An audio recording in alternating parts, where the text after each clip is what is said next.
Excited because this is my first video teaching people how to make kombucha. And what I'm going to be doing here is a second fermentation. So here, I think I have everything that I'll need to do the second fermentation. I have my kombucha in the certainty in the SCOBY that has fermented. I have my bottles, which I'll be using. They've been sanitized for my second fermentation. I actually have two different types of bottles. I have an 8-ounce flip top bottle. I don't know where you all can see this best, but an 8-ounce flip top bottle is round because those are best for capturing all the pressure that builds up inside of these bottles during the second fermentation.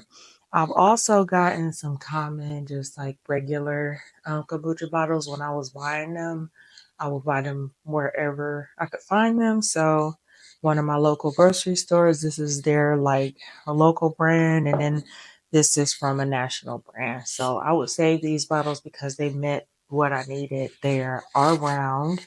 And the reason I'm specifying round is because round bottles can hold more pressure than square bottles. I made the mistake of buying some square flip top bottles, but I read some of the reviews and they said don't choose those because sometimes pressure can build up in those 90-degree scenes. So I just wanted to let you know that you can reuse the kombucha bottles that you had before. And then of course I have the tops for those. I also have a funnel which will help me get the kombucha and the flavorings into the bottles, a measuring cup that I'll use to transfer my kombucha from my fermentation vessel into these second vessels. And then I have my flavoring. So today I'm going to use Granny Smith apple and some ginger to flavor my kombucha. This is my favorite flavor combination. And then just some sugar. You can use different kinds of sweeteners. Some people use, honey, or I like to use raw sugar. But you need something to feed the second fermentation process. So now I'm going to get started. The first thing I need to do is I'm going to chop up my fruit. I like to julienne it. Um, so I won't be eating these apples, but sometimes I do actually eat my fruit that I use for my fermentation. But these apples and ginger have been giving me my best flavor profiles that I like so far. So what I'm doing is I'm slicing these into some pretty thin slices. So pretty thin slices. I'm gonna give more surface contact so that the fermentation can go a little bit faster. But also I want to be able to get them out of the bottles once I'm done. So part of my sterilization process is I just kind of dump all of the leftover fruit into my you can put the leftover fruit. I just put it through the garbage disposal. Kind of actually smells good when it's going through there. But yeah, I'm just chopping up the fruit. So what happens during the second fermentation, you want to leave the skin on. Um, the bacteria and yeast will feed off of the additional yeast that's found on the skins of both the apple and the ginger. So now I did take a little piece of this ginger out because I have a garden and this one has some nodes on it. And I want to see if I can get them to spread. I'm going to do the same thing with the ginger, just kind of cutting it into slices that are thin enough to fit inside of the bottle. Now that ginger smells so good.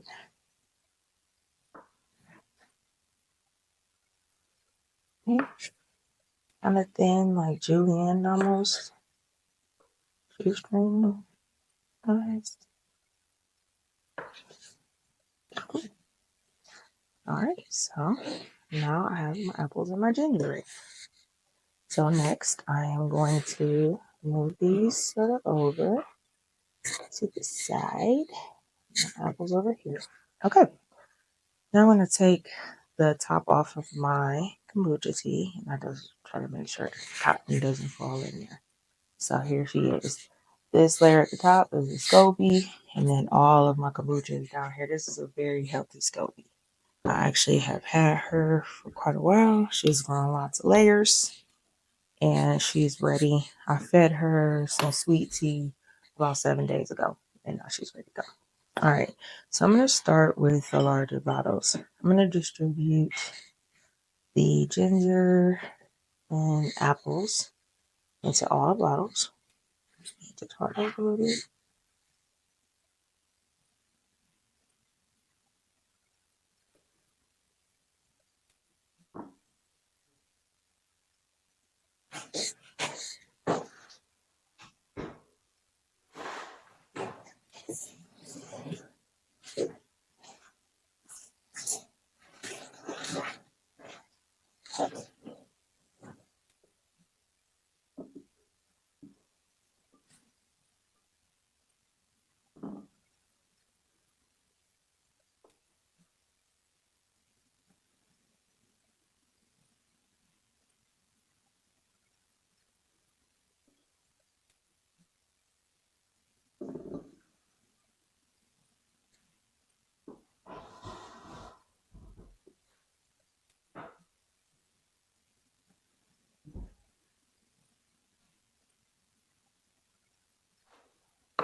I'm recording a video.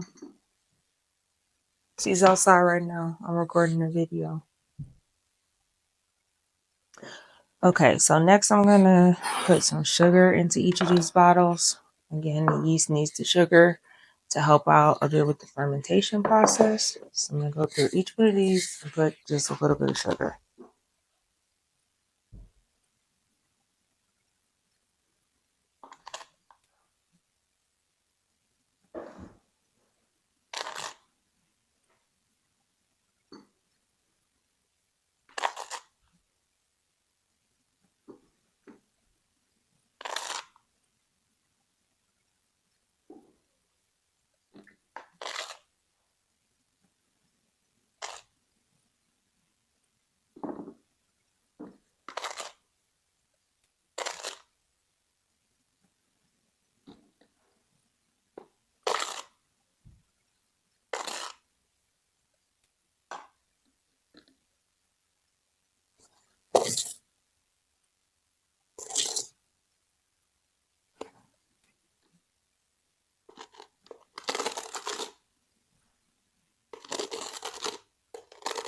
Oh, yeah, it's great to get that last little sugar.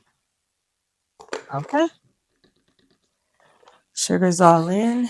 Now, we're ready for the last step, which is to put the kombucha into the bottles. It's that easy. All right, so now I'm going to grab myself one of the 8-ounce bottles. And then I'll take my clean, sterilized measuring cup and I'll dip her into kombucha. And I'll pull her out. Now, she's got little pieces of SCOBY mixed around in her. That's okay for me. That's where all the probiotics go. I'm going to try to fill it to this ring.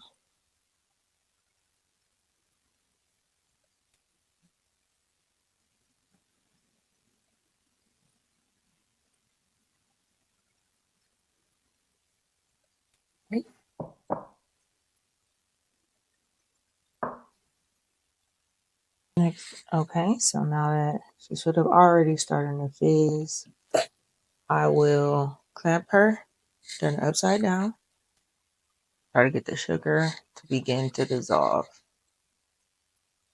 And that is a fresh batch of second fermentation. I'll pour her in.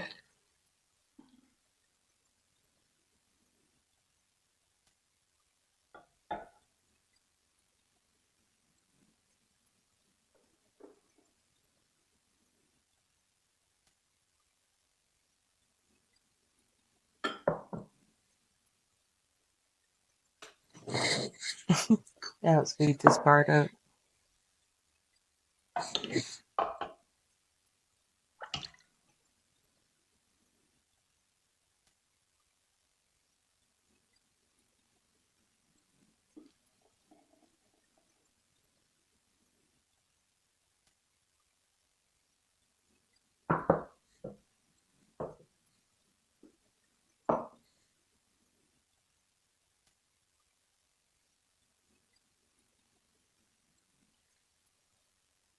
That sounds good. That's a sign of me saving money.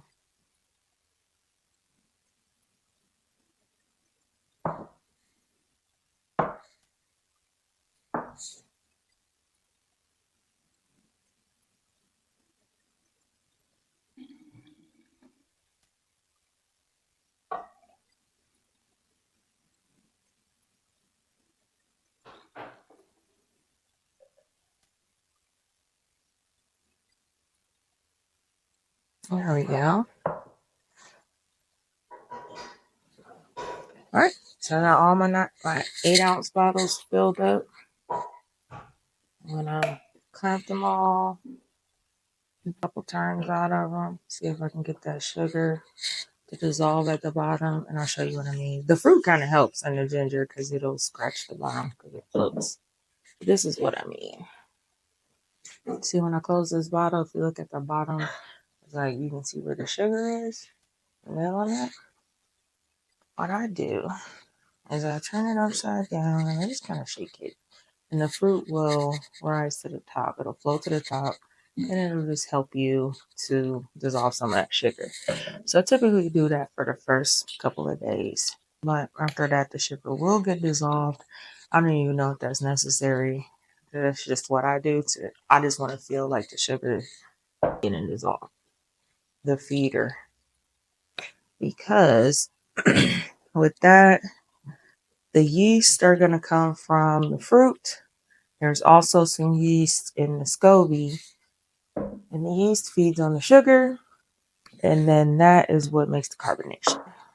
All right, so now I'm going to fill up these commercial 16-ounce bottles. So now that'll be a whole measuring cup full, 2 cups.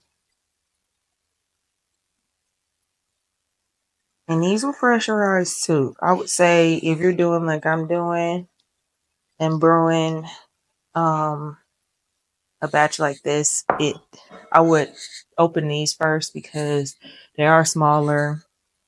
They'll take a little bit less time, and they are a bit better pressure sealed than these bottles. But I really just try to tighten it as much as I can, get that good shake going, and then these will carbonate, and they will have all the fizziness of the other kombucha. They just take a little bit longer sometimes.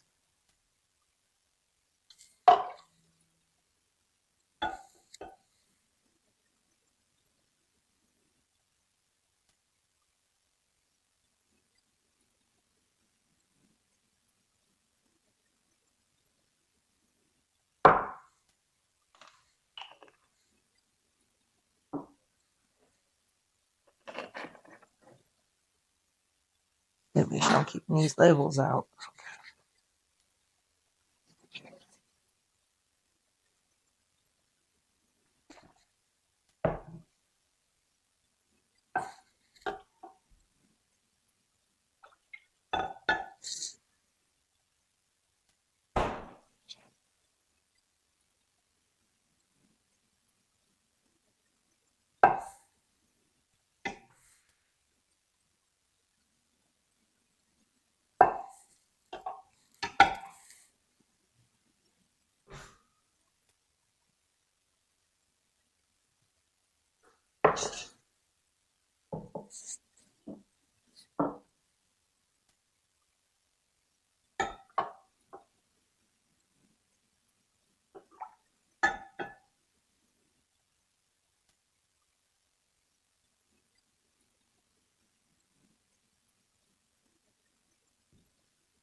So I will come back and feed this Goby in a few days once I'm ready to have kombucha again. In the meantime, I'm going to lid these up and give them a shake.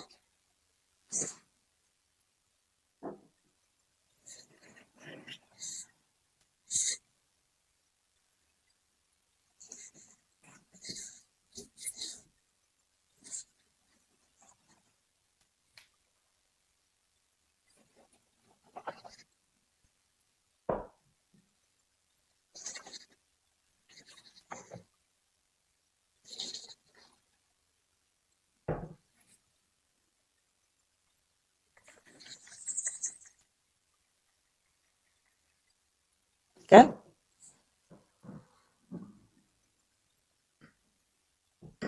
look at that.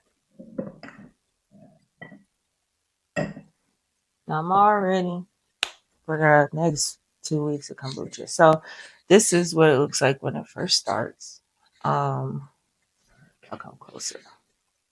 So the apples are floating at the top. See, there's the bottom. It's been pretty thoroughly mixed in. Apples and ginger are floating. And then here's one that has fermented for over 2 weeks. This one is ready to go. I actually don't even want to open it because it's gonna be so carbonated.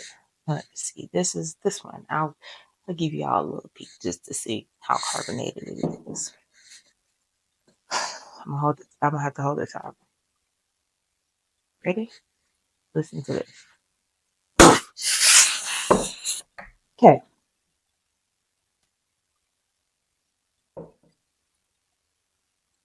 that was terrible. I hope my plants survive. Okay, that's like